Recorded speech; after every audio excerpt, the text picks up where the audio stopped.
నమస్తే అండి గురువుగారు. శ్రీమాత్రే నమండి. గురువుగారు, ఒక 4 నెలల తర్వాత మళ్ళీ పెళ్ళిళ్ళ సీజన్ స్టార్ట్ కాబోతోంది. అవును. ప్రతి ఇంట్లోనూ ఏదో ఒక చిన్న ఫంక్షన్ అయినా మనం చూస్తూనే ఉంటాం. అవును. ముఖ్యంగా పెళ్ళిళ్ళ సీజన్ ఉంది అనంటే మన 2 తెలుగు రాష్ట్రాలలోనూ ఉన్నంత ఉత్సాహం ఇంకెక్కడ ఉండదేమో అనిపిస్తూ అవును. ఉంటుంది. వాస్తవం అండి. మనం చూస్తూ ఉన్నప్పుడు. అవును. ఏంటి ఎప్పటి నుండి స్టార్ట్ అవుతున్నాయి? మంచి ముహూర్తాలు ఎప్పుడున్నాయి? మనకు ఈ ఫిబ్రవరి 17 తర్వాత మంచి శుభముహూర్తాలు మళ్ళీ ప్రారంభమవుతున్నాయి. ఎవరైతే పెళ్ళిళ్ళ సీజన్ కోసం వెయిట్ చేస్తున్నారో ఫిబ్రవరి 17 తర్వాత మళ్ళీ పెళ్ళిళ్ళ సీజన్ ప్రారంభమవుతూ ఉంది.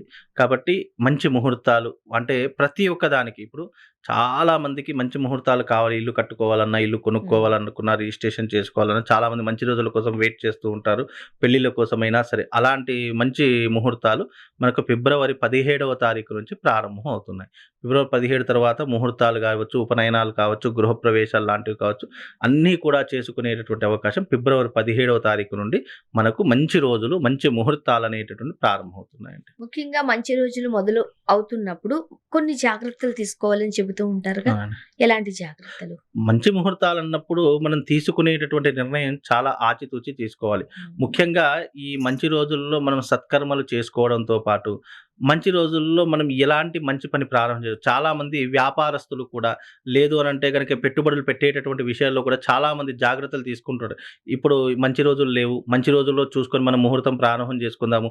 లేదా ఇన్వెస్ట్‌మెంట్ పెడదాము. దేంట్లోనైనా మనం పెట్టుబడి పెడదాము. లేదా కొత్త వ్యాపారం ప్రారంభం చేద్దాము అనుకున్న వాళ్ళకి ఫిబ్రవరి 17 తర్వాత చాలా అనువైనటువంటి సమయంగా పరిగణించబడుతుంది.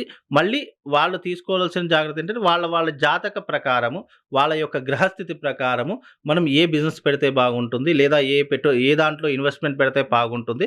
దానికి కూడా తగు సూచనలు, జాగ్రత్తలు వాళ్ళ జాతక ప్రకారంగా కూడా మనము తప్పకుండా సరిచూసుకోవాలి. ఇటు కాలము, ఇటు జాతకము 2 కూడా అనుసంధానం జరిగితే వాడి యొక్క ప్రయాణము చాలా సాఫీగా సాగిపోతుందని అర్థం చేసుకోవాలి ప్రతి ఒక్కరు కూడా. ఓకే. ఇప్పుడు పెళ్ళిళ్ళ సీజన్ మొదలు కాబోతోంది కాబట్టి, మంచి ముహూర్తాలు ఉన్నాయి కాబట్టి, కాబోయే పెళ్లి కూతురు, కాబోయే పెళ్లి కొడుకు హ్మ్.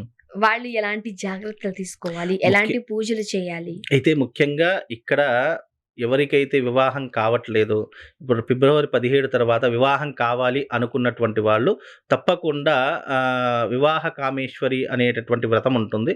ఆ వ్రతాన్ని ఆచరించుకోవచ్చు. లేదా రుక్మిణీ కళ్యాణము అనేటటువంటి వ్రతం ఉంటుంది. ఈ పెళ్ళిళ్ళు కావాలి, పెళ్ళిళ్ళ సీజన్ స్టార్ట్ అయింది కాబట్టి నాకు ఎన్ని ప్రయత్నాలు చేసినా వివాహం కావట్లేదు, పెళ్లి కావట్లేదు అనుకున్నటువంటి వారికి రుక్మిణీ కళ్యాణం గాని, వివాహ కామేశ్వరి మంత్రమైన, వివాహ కామేశ్వరి వ్రతమైన చేసుకుంటే గనక మీకు శీఘ్రాతి శీఘ్రంగా వివాహం అయ్యేటటువంటి అవకాశాలు మగవారికైనా, ఆడవారికైనా ఎవ్వరికైనా సరే ఈ యొక్క వ్రతం అనేటటువంటిది ఉపయోగపడుతుంది కాబట్టి తప్పకుండా ఇలాంటి వ్రతాలు చేయడం వల్ల, లేదా వివాహానికి సంబంధించినటువంటి మంత్రం ఒకటుంటుంది. ఆ మంత్రాన్ని మీరు పఠించినా గాని వివాహం అయ్యేటటువంటి అవకాశము తప్పకుండా ఏర్పడుతుందండి. ఆ మంత్రం కూడా మరి ఉపదేశిస్తే? అది రహస్యమైన తాంత్రిక విధానంలో రహస్యమైనటువంటి మంత్రాలుంటాయి. ఎవరికైనా కావాలి అని అనుకుంటే గనక అది రహస్యంగానే చెప్పడం జరుగుతుంది తప్ప, ఇది సభాముఖంగా చెప్పడానికి అవకాశం ఎందుకు అని అంటే గనక కొన్ని రహస్యమైనటువంటి మంత్రాలనేటటువంటివి అందరూ వినడం ద్వారా దానికున్నటువంటి శక్తి కోల్పోవడం జరుగుతుంది.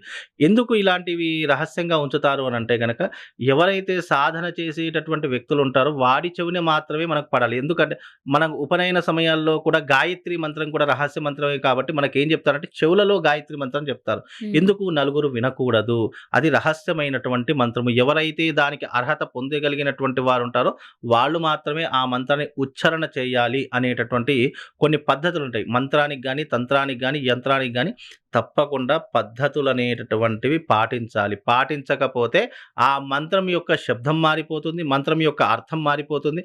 ఉచ్చరించే విధానం కూడా మారిపోతే మంత్రము యొక్క స్ ప్రొనౌన్సియేషన్ గాని, మంత్రం యొక్క అర్థం గాని మారిపోతే అది మనకు చెడు దానికి దారి తీస్తూ ఉంటుంది. మంచి మంచి జరగకపోగా మనము జరగకపోగా చెడే ఎక్కువగా జరుగుతుంది కాబట్టి, అలాంటి రహస్యమైనటువంటి మంత్రాలు ఇప్పుడు వివాహం కావట్లేదనుకున్నటువంటి వారు ఎవరైతే ఉంటారో వాళ్ళు సంప్రదిస్తే గనక వాళ్ళకు ప్రత్యేకంగా ఫోన్‌లో మెసేజ్ పెట్టడం గాని, లేదు అనంటే గనక వాళ్ళకు ఒక పేపర్ మీద రాసో వాళ్ళకు పంపించడం జరుగుతుంది.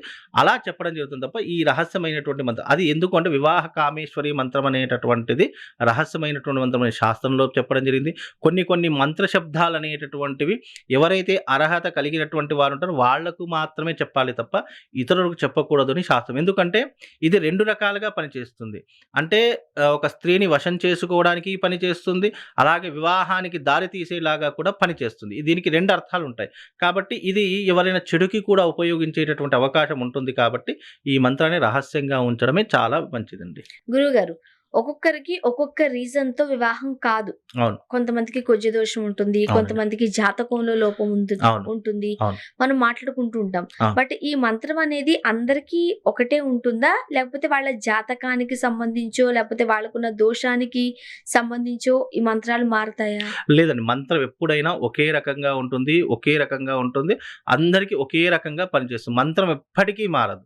హ్మ్. మంత్రము, యంత్రము, తంత్రము ఎవ్వరి కోసం ఎవ్వరికి కోసం మారదు.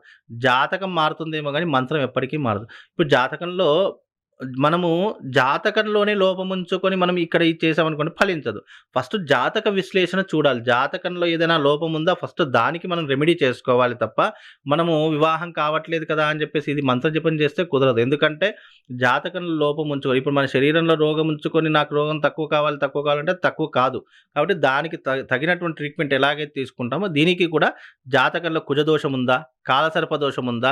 లేదా కొంతమంది కొన్ని నక్షత్రాల్లో జన్మిస్తే వాళ్ళకు వివాహం ఆలస్యం కావడం గాని కూడా జరుగుతూ ఉంటుంది.